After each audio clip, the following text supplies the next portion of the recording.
जय जिनेंद्र। नमस्कार आप सभी को। मैं डॉक्टर निकिता बहुत बहुत स्वागत करती हूँ आपका मेरे इस यूट्यूब चैनल में। आज बात करेंगे हम होम्योपैथी की एक बहुत ही इंपॉर्टेंट ड्रग जो सेक्सुअल वीकनेस पे काम करती है, सेलेनियम का। किस पोटेंसी में आपको इस मेडिसिन को लेना चाहिए, क्या रिपीटेशन करना चाहिए और सेक्सुअल वीकनेस क्या है। हालांकि ये इम्पोर्टेंसी होती है इसके अंदर और बहुत ज़्यादा डिज़ायर होती है, उसके बावजूद सिम्टम्स मिलते हैं। लेकिन सिर्फ यही एक सिम्टम नहीं है, इसमें बहुत सारे सिम्टम्स जो हैं जो मैच होने जरूरी है। अगर वो सारे सिम्टम्स सिमिलर होंगे तभी ये मेडिसिन बहुत अच्छा एक्शन करेगी। तो ये सारे सिम्टम्स जो है हम डिटेल में बात करेंगे कि क्या क्या सिम्टम्स इसके और होते हैं, जिसको देखकर जिसको मैच करके आप ये मेडिसिन ले सकते हैं और इसका फुल बेनिफिट उठा सकते हैं। तो वीडियो जो है बहुत इन्फॉर्मेटिव है, अंत तक मेरे साथ बने रहिएगा। तो चलिए शुरू करते हैं। वीडियो को स्टार्ट करने से पहले रिक्वेस्ट है कि अगर आप मेरे चैनल पे नए हैं और पहली बार मेरा वीडियो देख रहे हैं तो चैनल को जरूर सब्सक्राइब कीजिएगा और बेल आइकन पर जरूर क्लिक कीजिएगा ताकि आगे आने वाले जो भी नोटिफिकेशन है आपको मिलते रहें। क्योंकि मैं इस चैनल पे होम्योपैथी, डाइट, न्यूट्रिशन रिलेटेड और होम रेमेडी से रिलेटेड वीडियोस लाती रहती हूँ। तो चलिए आगे बढ़ते हैं।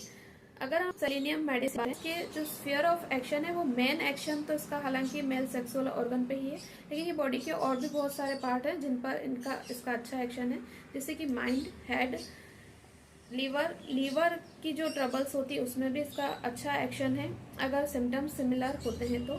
यूरिनरी ट्रैक्ट जो होता है इस पे भी इसका अच्छा एक्शन है, यहाँ तक कि प्रोस्टेट पे भी अच्छा वर्क करती है ये मेडिसिन। स्किन स्लिप से रिलेटेड भी ट्रबल्स होती है उस पे भी इस मेडिसिन का बहुत अच्छा एक्शन है। थ्रोट पे भी इसका अच्छा एक्शन है। अब बात करते हैं सबसे पहले कि इस पर्सन का फिजिक कैसा होता है, कैसा होता है ये पर्सन देखने में, तो आप ये मेडिसिन अच्छा होता है। जो पर्सन वीक ही है, उसके जो हेयर है वो थोड़े लाइट कलर के होते हैं। फेस जो है वो पूरा पिचका हुआ सा होता है, क्योंकि कहीं ना कहीं कुछ पास्ट बैड हैबिट्स हैं जिसकी वजह से पर्सन की जो बॉडी है वो कहीं ना कहीं इमासिएशन में जा रही है, यानी कि दुबली पतली होती जा रही है और उसमें फिजिकल और मेंटल दोनों ही वीकनेस है। स्टेमिना उसका कमजोर है, वो कोई भी चीजें जल्दी याद नहीं कर पाता है या ज्यादा एफर्ट नहीं कर पाता है, उसमें इतनी ताकत ही नहीं बची होती। तो चलिए बात करते हैं हम क्या होगा इससे। इस पर्सन का जो पर्सन है उसकी वीकनेस बहुत ज़्यादा है, फिजिकली भी मेंटली भी। उसमें हर चीज़ की डिज़ायर है करने की, लेकिन वो इतना वीक है कि वो नहीं कर सकता है। सेक्सुअली भी यही प्रॉब्लम है उस पर्सन को कि उसको डिज़ायर बहुत ज़्यादा होती है लेकिन फिर भी इम्पोर्टेंसी की प्रॉब्लम है उसको। इसके अलावा डिप्रेस्ड रहता है, वो टेंस्ड रहता है, उसको टेंशन बहुत ज़्यादा रहता है। कुछ अगर उसने पढ़ा है तो उसको याद नहीं होगा, या चीज़ें जो डेली रूटीन की होती है वो भी वो जल्दी जल्दी भूल जाए। कोई भी काम करने गया है तो कुछ उसने काम किया और आधा काम करके वो आ जाएगा, बाद में याद आएगा कि ये काम तो मेरा छूट गया।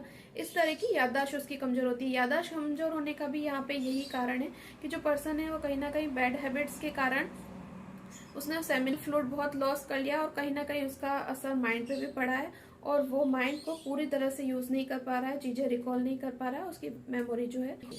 हेड में क्या सिम्टम होते हैं, उसको हेडेक बना रहेगा इस तरह के पर्सन को, क्योंकि जहाँ पे बहुत ज्यादा फ्लूइड लॉस होता है वहां पे कहीं ना कहीं हेडेक से रिलेटेड समस्या हो सकती है। डिप्रेशन में जब पर्सन जा रहा है, टेंशन जब हो रहा है तो उसको हेडेक हो सकता है। लेकिन हेडेक कहाँ पे होता है, उसको स्पेशली लेफ्ट साइडेड हेडेक होता है।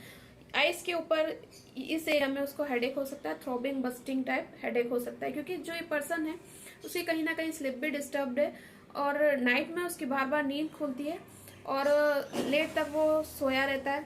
उसका शेड्यूल जो है वो अनशेड्यूल्ड है पूरा, तो पर्सन को हेडेक की भी समस्या होती है। अब बात करते हैं थ्रोट की। तो ये जो पर्सन है इनके थ्रोट में कफ से की समस्या रहती है, हॉकिंग कफ जिसको खंखारना बोलते हैं, मॉर्निंग में आता है और व्हाइट कलर का म्यूकस जो होता है उनको बार बार स्पिट करना पड़ता है, स्पेशली मॉर्निंग में। सिंपल कफ की प्रॉब्लम में सेलेनियम 3x देने के लिए मैं नहीं बोलूंगी, लेकिन अगर सेलेनियम के सिम्टम्स सारे मैच कर मेडिसिन आप यूज कर सकते हैं और अगर सिम्टम्स मैच कर दूसरी कंप्लेंट्स है वो भी पूरी तरह से ठीक हो जाती है, चाहे वो फिर सेक्सुअल वीकनेस हो या पर्सन की और दूसरी प्रॉब्लम्स हो।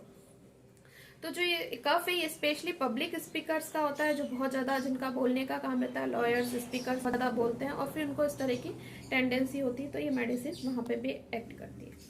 अब बात करते हैं हम स्टमक की। स्टमक अनशेड्यूल्ड है इस पर्सन का, मतलब ये खाना भी समय पे नहीं खा पा रहा है, रात को ठीक से सो नहीं पा रहा है। अल्कोहल की जो हैबिट है वो इन तरह के पर्सन को हो सकती है, अल्कोहल किसी भी फॉर्म में ये पर्सन लेते हैं।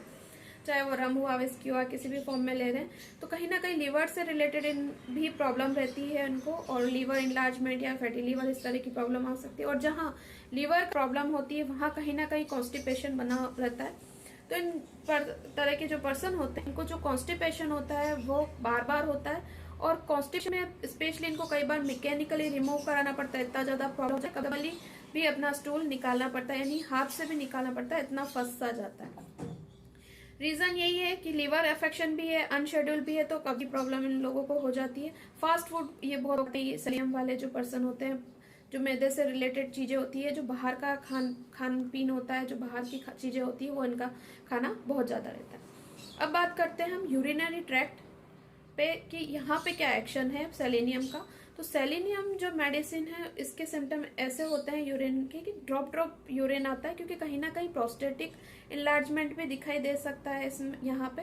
तो ये बुजुर्गों के लिए भी बहुत अच्छी मेडिसिन है, जब प्रोस्टेट जो है आपका इनलार्ज हो रहा है और उसके साथ कहीं ना कहीं सेमिनल फ्लूइड जो है उसका लॉस हो रहा है, इनवॉलंटरीली प्रोस्टेटिक फ्लूइड निकल रहा है, तो ये मेडिसिन वहां पे भी काम करती है। और साथ में जब इम्पोर्टेंसी की आपको शिकायत हो। इसके अलावा कभी कभी रेड सैंड भी देखी जा सकती है यूरिन में, सेडिमेंटेशन मिल सकता है, रेड कलर का गंदा गंदा सा यूरिन मिल सकता है यूरिनरी ट्रैक्ट की अगर बात करें। अब जैसा कि मैंने आपको बोला है कि ये मेल सेक्सुअल ऑर्गन्स पे इसका मेन एक्शन है, मेल रिप्रोडक्टिव ऑर्गन्स पे बहुत ज्यादा वर्क करती है। तो इसकी बात करते हैं कि मेल सेक्सुअल ऑर्गन पे इसका क्या इफेक्ट रहता है। तो सेलेनियम जो है, इसमें मेन जो सिम्टम है, जो मैं आपको स्टार्टिंग में भी बता चुकी हूँ कि impotency with increased sexual desire, यानी कि पर्सन को डिजायर बहुत रहती है लेकिन वो इम्पोर्टेंसी फिर भी उसको हो रही है, इस वजह से वो काफी डिप्रेस्ड रहता है। और क्या क्या होता है कि नाइट में नाइट फॉल की शिकायत बहुत रहती है पर्सन को, और कई बार ऐसा होता है कि यूरिन करने जा रहा है पर्सन तो भी सेमिनल फ्लूइड का लॉस हो जाता है। इसके अलावा अगर वो स्टूल पास कर रहा है, फ्रेश होने जा रहा है, उस समय भी सेमिनल फ्लूइड इनवॉल्यूंटरीली पास हो सकता है, उस टाइम पे भी हो सकता है, इवन नाइट में भी हो सकता है। और जो सीमेन है वो भी एकदम पतला, जो उसकी क्वालिटी होती है वो भी सही नहीं होती है। इसके अलावा जो स्पर्मेटोरिया की प्रॉब्लम है वो भी इस तरह के पर्सन में मिल सकती है, यानी कि जिसको हम धात रोग बोलते हैं, वो भी मिल सकती है। इसके अलावा सेक्सुअल वीकनेस के साथ साथ प्रीमेच्योर एजैकुलेशन की भी प्रॉब्लम हो सकती है। अब बात करते हैं हम सेलेनियम मेडिसिन का स्किन पे और हेयर पे क्या इफेक्ट है। तो जो स्किन की प्रॉब्लम है सेलेनियम में, स्पेशली इसमें सोरियासिस और स्केबिस जैसे आपको सिम्टम दे सकते हैं, यानी कि जो बैंड होते हैं, स्पेशली जो हमारे फोल्ड्स होते हैं, वहां पे कहीं ना कहीं इरप्शंस और खुजली जैसी समस्या पर्सन को देखने को मिल सकती है, और सोरियासिस स्केबिस जैसी आपको कंडीशन देखने को मिल सकती है। फेस जो है वो तो ग्रीसी होता है, ऑयली होता है, यानी वहां पे चिपचिपा आपको दिखाई दे सकता है, पसीने से भरा हुआ दिखाई दे सकता है, और उस पर आपको कॉमेडॉन्स या एक्ने से रिलेटेड प्रॉब्लम्स भी दिखाई दे सकती है। हेयर पे क्या होता है कि हेयर कहीं कहीं पैच के रूप में लॉस देखने को मिल सकता है, जिसको हम एलोपेशिया एरिएटा बोलते हैं। चाहे वो स्कैल्प हो फिर या फिर आईब्रो हो, वहां पे आपको ऐसे पैच में हेयर लॉस दिखाई दे सकते हैं। यहाँ तक कि प्यूबिक एरिया जो होता है, एक्जिला जो होती है, वहां पे भी आपको हेयर में जो हेयर लॉस है वो पैच के रूप में दिखाई दे सकता है। इसके अलावा अगर हम बात करें कि जो हेयर फॉल है इन पर्सन का, वो बहुत सीवियर होता है। रीजन यही है कि कहीं ना कहीं बहुत ज्यादा फ्लूइड लॉस हुआ, और जहाँ फ्लूइड लॉस होता है वहां पे हेयर लॉस भी बहुत प्रीडोमिनेंट चीज हो जाती है। अब बात करते हैं स्लिप की। तो स्लिप, जैसा कि मैंने आपको बताया है कि पर्सन को लीवर से रिलेटेड प्रॉब्लम होती है, इम्पोर्टेंसी से रिलेटेड प्रॉब्लम है, पर्सन को सेक्सुअल थॉट्स बहुत ज्यादा आते हैं लेकिन फिर भी वो इम्पोर्टेंसी की उसको शिकायत रहती है। तो ये बात तो लाजमी है कि पर्सन स्लिप अच्छे से नहीं कर पाएगा, क्योंकि उसका अधिकतर जो नाइट का टाइम है वो इस तरह की चीजों में ही ज्यादा इन्वॉल्व रहेगा।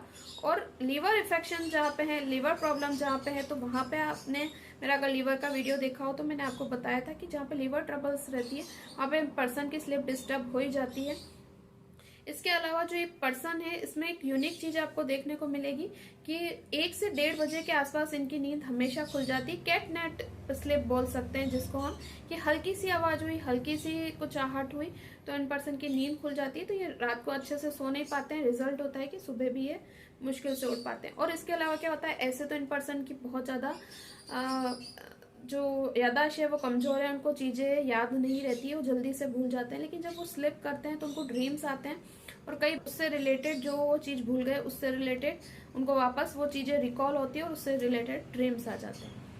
इसके अलावा स्लीप के समय भी स्पर्मेटोरिया की प्रॉब्लम हो सकती है, प्रीमेच्योर इजैकुलेशन, नाइटफॉल की शिकायत उस समय भी हो सकती है, और इसके अलावा इनवॉलेंट्री सेमिनल फ्लूइड उस समय हो सकता है। इस तरह से सेलेनियम मेल वीकनेस के साथ इम्पोर्टेंसी और इंक्रीज डिजायर के लिए दी जा सकती है। इवन हाइड्रोसिल में भी इसका बहुत अच्छा इफेक्ट है। जहां पर भी इनवॉल्यूंटरीली प्रोस्टेटिक फ्लूइड का, सेमिनल फ्लूइड का इमिशन हो रहा है, डिस्चार्ज हो रहा है, वहां पे इस मेडिसिन को यूज किया जा सकता है अगर सिम्टम्स सारे मैच होते हैं तो। अब बात करते हैं कि किस पोटेंसी में आप इस मेडिसिन को ले सकते हैं और इसका पूरा बेनिफिट उठा सकते हैं। तो जो सेलेनियम है इसकी सारी ही पोटेंसी यूजफुल है, चाहे वो 3x पोटेंसी हो, 30 हो, 200 हो या 1 हो। 3x पोटेंसी जो है, अगर बहुत कम सिम्टम मिल रहे हैं, आप सिर्फ और सिर्फ मेल सेक्सुअल ऑर्गन्स पे जो इसके सिम्टम्स है केवल वो देखकर अगर ये मेडिसिन लेना चाहते हैं तो आप 3x पोटेंसी में ले सकते हैं। 4 टैबलेट दिन में 3 बार सुबह दोपहर शाम करके आप इस मेडिसिन को ले सकते हैं। अगर कुछ सिम्टम्स ज्यादा मिल रहे हैं तो आप इसको 30 पोटेंसी में ले सकते हैं। इसकी 2-2 बूंद दिन में 3 बार लेने की होती है अगर आप इसको 30 पोटेंसी में ले रहे हैं। इसी तरह से अगर आपको सारे सिम्टम्स मैच होते हुए दिखाई दे रहे हैं जो भी मैंने बताए, तो आप इसको 200 पोटेंसी में भी यूज कर सकते हैं। 2-2 बूंद इसको आपको सिर्फ उस समय सिर्फ 2 बार लेना है, सुबह शाम करके। इसके अलावा सेलेनियम 1m पोटेंसी में भी बहुत ज्यादा यूजफुल है जब आप इसको वीकली लेते हैं। 1m पोटेंसी को आपका बहुत ज्यादा रिपीटेशन नहीं करना है। कोई भी मेडिसिन हो होम्योपैथी में, अगर आप उसको लोअर पोटेंसी में लेते हैं तो उसका रिपीटेशन ज्यादा होता है, और सिम्टम्स अगर कम सिम्टम्स सिमिलरिटी के हिसाब से आप ले रहे हैं तो आपको लोअर पोटेंसी यूज करनी चाहिए। और जब आप देख रहे हैं कि बहुत ज्यादा सिम्टम मिल रहे हैं, सारे ही सिम्टम मिल रहे हैं, तो आप 200 और 1m पोटेंसी पे जा सकते हैं। ये वीडियो कैसा लगा मुझे जरूर बताइए। लाइक शेयर कमेंट करना ना भूलिए। अगर आप चाहते हैं कि मैं किसी और टॉपिक पे वीडियो बनाऊं आपके अकॉर्डिंग, तो आप मुझे बता सकते हैं। आपकी कोई क्वेरी हो तो भी आप कमेंट बॉक्स में कमेंट करके मुझसे पूछ सकते हैं। Thank you for watching. जय हिंद, जय भारत, वंदे मातरम।